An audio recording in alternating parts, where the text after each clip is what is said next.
The speaker is discussing a book that they first read in their military strategic studies class at the United States Air Force Academy. They point out how this book, written over 2,500 years ago, is still studied by the world's greatest Air Force to this day. They argue that the principles in this book are just as useful in business, which is basically the modern-day warfare. They mention the quote, "Know your enemy and know yourself, and in 100 battles you will never be in peril," and explain its importance. The speaker emphasizes the importance of knowing who you are dealing with, specifically in job interviews. They give an example of how impressive it is when someone knows the industry and company they are interviewing with. They contrast that by mentioning how most people do not have a good answer when asked why they should be picked for the job.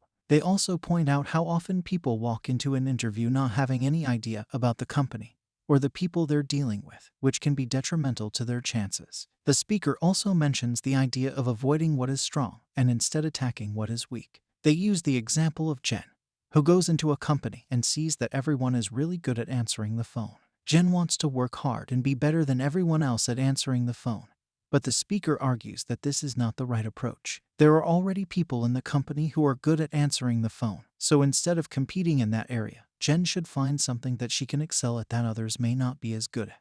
By following the advice of the book and knowing your enemy and yourself, you will never be in peril in 100 battles. The speaker emphasizes that in order to be valued in a company, you should focus on your own strengths and find areas where you can excel that others may not be as good at. They stress that this is the key to success in both military strategy and in business.